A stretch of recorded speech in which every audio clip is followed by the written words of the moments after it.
بسم اللہ الرحمن الرحیم۔ سرگوشی کے ناظرین السلام علیکم۔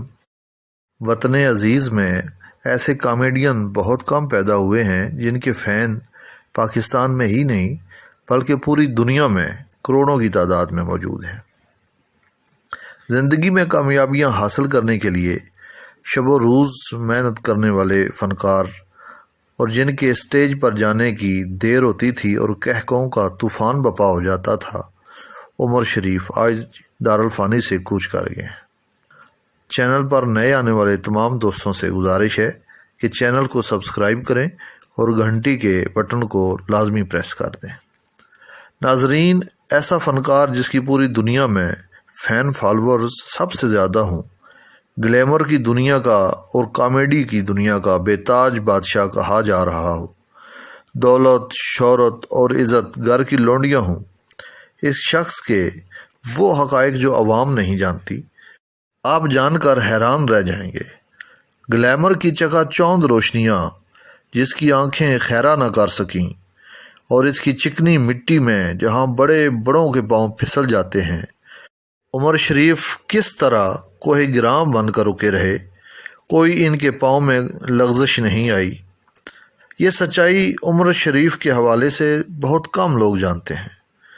آج آپ کو وہ راز بتانے جا رہا ہوں جس کی وجہ سے عمر شریف کے فین فالورز کی طرح حاسدین کی تعداد بھی اتنی ہی بڑی تھی، یہاں تک کہ وہ اکثر شکوہ کرتے نظر آتے تھے کہ اپنے ملک میں ساتھی فنکار اکثر منہ موڑ کر چلے جاتے ہیں، جبکہ بھارت میں جتنے شو کرنے گیا انہوں نے سارا آنکھوں پر بٹھا کے رکھا۔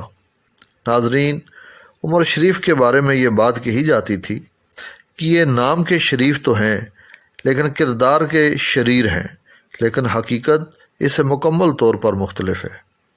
یہ در حقیقت اندر سے ہی شریف تھے۔ عمر شریف وہ انسان ہے جو بچپن ہی سے نمازی اور نیک دل انسان تھا۔ ان کے والد نے ایک مسجد بھی بنوائی ہوئی تھی۔ عمر شریف اسی مسجد میں نمازیں ادا کیا کرتے تھے۔ ایک رات خواب میں ان کو سرکار دو عالم صلی اللہ علیہ وآلہ وسلم کی زیارت نصیب ہوئی۔ اس زیارت کا احوال بیان کرتے ہوئے کہتے ہیں کہ جو سرکار سے گفتگو ہوئی وہ تو صیغہ راز میں رہے گی، ہاں اتنا ضرور بتائے دیتا ہوں کہ انہوں نے 3 بار میری کمر تھپ تھپائی تھی۔ ایک اور گفتگو کے دوران انہوں نے غوث پاک کی زیارت کا احوال بیان کیا اور کہتے ہیں کہ انہوں نے بھی زیارت سے مشرف کیا اور مجھے اپنی نیاز دینے کا حکم دیا۔ اس کی شروعات میں نے صرف ایک دیگ سے کی تھی۔ اب صورتحال یوں ہے کہ دیگوں کی تعداد کا مجھے معلوم نہیں ہوتا، لیکن نیاز میں اس وقت سے باقاعدگی سے دے رہا ہوں۔ اسی طرح معین اختر پاکستان کے بہت بڑے فنکار تھے، لیکن وہ عمر شریف کو ہمیشہ کہتے تھے کہ ذہانت کے معاملے میں کوئی بھی عمر شریف کے ہم پلہ نہیں ہے۔ عمر شریف معین اختر کی بہت عزت کرتے تھے، اپنے استاد کی جگہ پہ مانتے تھے، مگر معین اختر کی وفات کے بعد سید اقرار الحسن نے اپنے ایک پروگرام میں معین اختر کی قبر کا احوال بیان کیا اور یہ انکشاف کیا کہ اتنے بڑے لیجنڈ کی قبر پر دعا کے لیے بھی کوئی نہیں آتا سوائے عمر شریف کے، جو ہر روز عصر کے وقت آتا ہے اور بہت دیر سے گھر جاتا ہے۔ عمر شریف نے اس حوالے سے کہا کہ معین اختر کی وفات کے بعد میں کبھی اس قبرستان میں گیا ہی نہیں، ہاں میں یہ ضرور کرتا ہوں کہ عصر کے بعد میں تسبیحات پڑھتا ہوں، بہت سے لوگوں کے روحوں کو ایصال کرتا ہوں اور ان میں سے معین اختر بھی ایک ہے۔ ناظرین، آپ یہ سن کر حیران ہوں گے کہ یہ فنکار اپنے کردار کے حوالے سے بہت خوبصورت انسان تھا۔ عمر شریف نے عبادات کو ہمیشہ شہرت کی نظر سے دور رکھا۔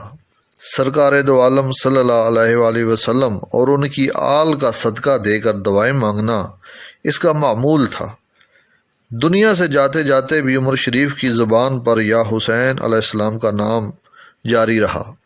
28 ستمبر امریکہ علاج کی غرض سے جانے کے لیے بے شمار مشکلات اور رکاوٹوں کو دیکھا، بالآخر آج 2 اکتوبر کو جہان فانی سے